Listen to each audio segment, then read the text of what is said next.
I'm wondering who the grill master is in your family and why. Like for Harlan, it's her husband, Paul.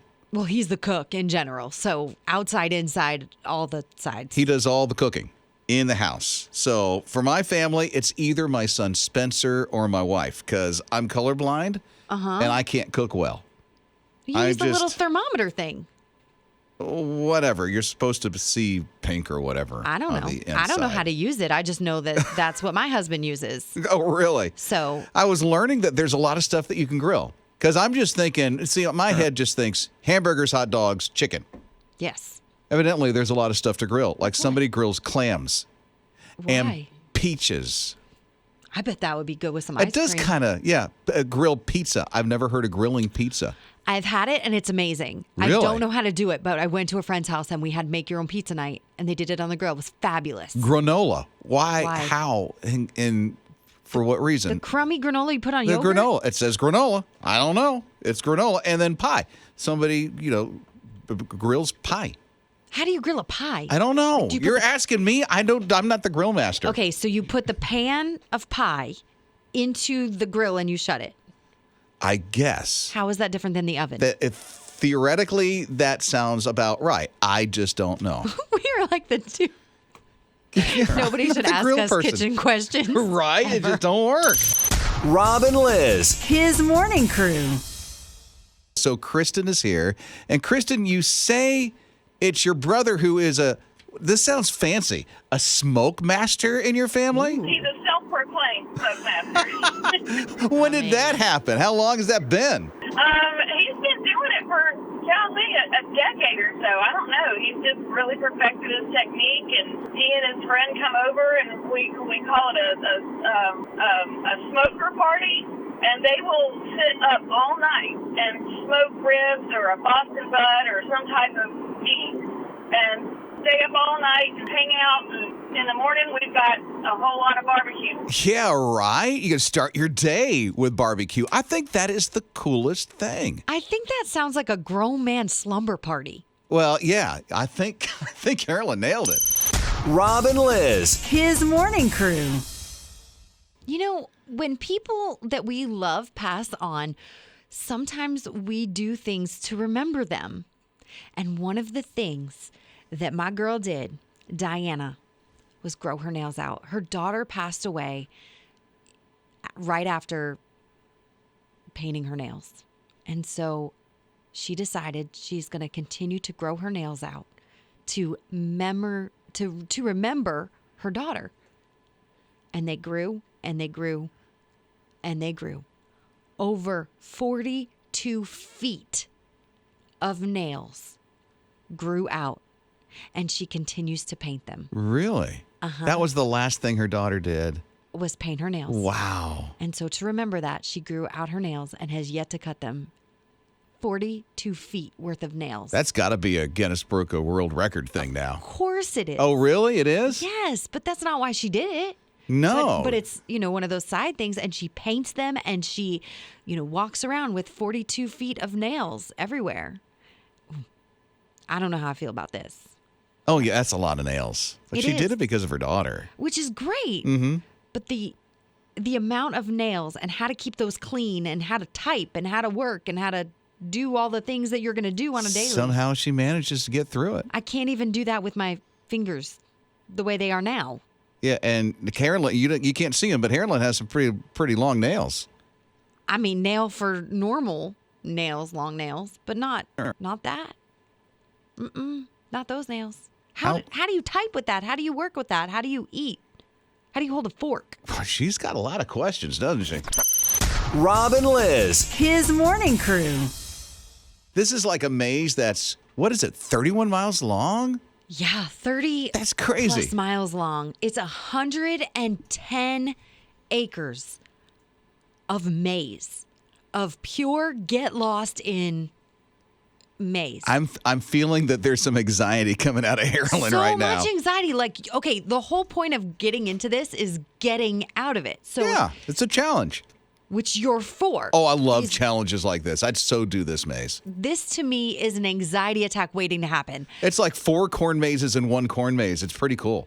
Okay, it has QR codes inside of it because they're waiting for you to get lost. Oh, they have a helper in a sense? I'd never use it.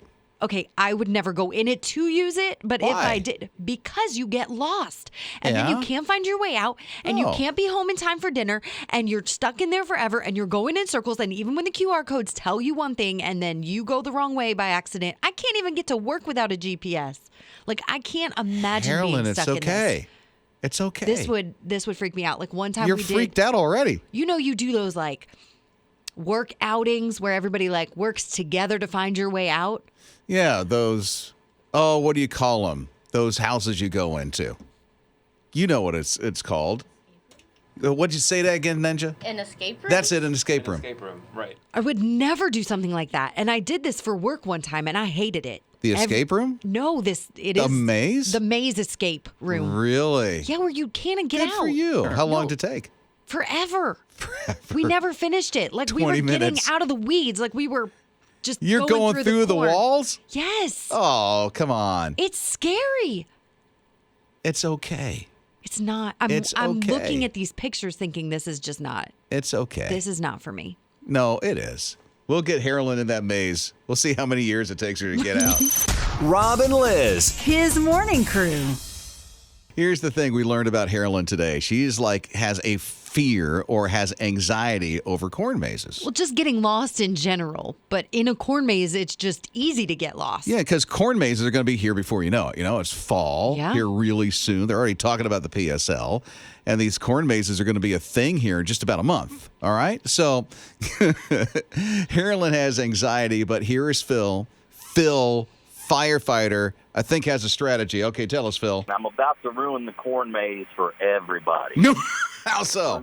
When we go into a building to do a search for people, we do what's called a left-hand or right-hand search. If you will place either your right hand or your left hand on the left wall, your right hand on the right wall, and you keep your hand on that wall and you trace it all the way through, you cannot get lost in the corn maze. That's how we go through a house. So if you just keep your hand on the right side or the left side of the maze, you'll make it through and you cannot get lost. So there's the strategy. I mean, Phil, you nailed it. And I'm not sure if Carolyn will do it. I will not. I will not You should test that just- strategy. you should try. Here's why. Because there's loops and circles and wrong ways. Yeah. And even if I keep my hands up, which is tiring and sounds exhausting, You don't have to keep your hand up over your It's head on the corn maze. 13 miles of corn maze. I'm going to get lost. 31 miles of corn maze. Are you talking about this one maze That's what I up? meant. 31 miles. Even better. Okay, let me tell you, she just talked cryptic. There is a corn maze in Minnesota that's 31 miles. That's what started this whole anxiety for her. Right. And so, okay, even if my arm is up, my hand is touching the right side for 31 miles, I'm bound to go in circles. Rob and Liz. His morning crew. Let me tell you about Ashley. She is one amazing mom. She has a son. His name is Hudson. He is 10 years old. Hudson is like a super hog raiser, What? if there's a way to say that. I don't know. He raises hogs. And so he has this one hog that he has raised since almost like he was a baby. Just went on the 4-H auction. It was a 4-H hog auction that happened in the city where he lives. Guy broke records. $102,000, and it helped create a scholarship. That is an incredible amount of money. Isn't when it? you have a hog, I mean, they go per pound. Yeah, $340 per pound, 300-pound hog. That's $102,000. That's a lot more than- $102,000. That's a lot more than normal. It is. It broke records on how much he sold this hog for. And it sold for that much because it was for a scholarship. Yeah. And people were giving more, so they were excited about this. Oh, I'm telling you. And Ashley, his mama, is just so proud. Ashley's got a story of her own. I mean, here she is battling cancer. Colon cancer a couple of years ago, went to remission. Then it came back. She's in hospice right now fighting. She's like, I'm 38 years old. I'm going to continue to fight. I don't want to say goodbye to my kids at this young age right now. No, and Hudson shouldn't be going through that right now, but he No. instead of being sad like I would be or my kids would be, he is taking this to the 4-H and he's doing something good for other people with the hog that he's And raising. he wanted to make his mom very, very proud. There's a he did. GoFundMe page and everything now to help out his mom, but that's remarkable. Way to go, Hudson. Rob and Liz. His morning crew. Oh, I just wish my kids would follow in my footsteps. It would be so awesome, like an honor if they did. And that is exactly what Keely did. So she watched her mom. Her mom, Holly, was a pilot. She is a pilot. And Keely, from the time she was 14 years old, watched her mom, looked up to her mom, and decided she was going to be a pilot too. And so they just recently got to fly together, their first flight ever on Southwest Airlines as pilot and co-pilot. Really? Mama-daughter thing going on. I love how cool that is. Isn't that sweet? And her mama's so proud. She said, I found something I love to do, and now my daughter is doing it as well. I like how they assigned them together. So it's mom and daughter flying the plane at the same time. That's awesome. Yes. Well, I'm proud mama for Right? sure. You know? I love how that happens. I mean, Ninja's dad he's a barber, right?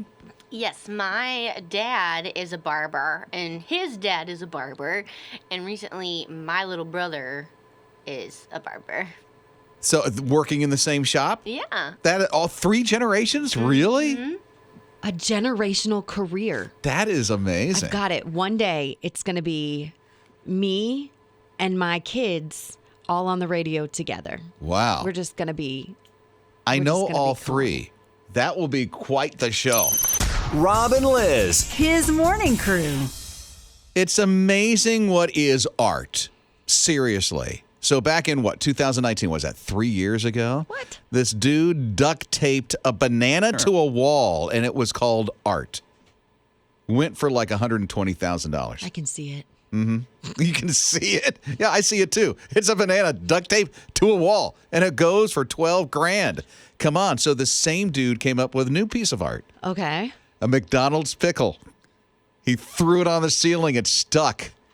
And now he's charging over $6,000 for it. It's art. For the pickle or the picture of the pickle? No, I think the ceiling with a pickle on it. I don't know if he's going to cut it out and send him like the little slab of that ceiling with a pickle on it, but it's art. And he's going to charge $6,000 for it. $6,000 Yeah, that's art for a pickle on the ceiling. on the ceiling. The stuff that I used to do as a kid. Look. Throw a pickle on the ceiling. I could have made $6,000. What's wrong with me? That's all I'm thinking is all those kids in the high chairs just chucking things everywhere. I know, They could be food. paying for their own college. Rob and Liz. His morning crew. Snickers Yeah. flavoring, Uh-huh. like the Snickers bar. Yeah. Flavor your steak with that. Flavor everything with that. No, come on. Really? Yes. So it's like this chocolate peanut butter powder that you season on things to make them taste better. And, you're going for ice cream or pancakes, but Chocolate steak? you could put that on celery. You could put that on you could put that on anything. I mean, you don't like your vegetables at dinner, you just sprinkle some of that on. Sprinkle that Put on it your in your broccoli? coffee. I mean, Chocolate broccoli? it's going to make everything taste better. It is Chocolate- the key to making everything taste like chocolate. There's no way Harlan's had this. No, but I'm gonna. on. In the popcorn, in the Okay, I can see a couple of things to apply, but when I think seasoning, I think cooking. I don't think like, sprinkling some stuff on your popcorn. I mean, but when you take chocolate and you start putting it in food like regular, it's like gourmet. So I'm pretty sure if you sprinkled it on your steak, it'd be like gourmet steak. I don't eat steak, so I don't know. Chocolate But flavored steak. For some reason, I just want to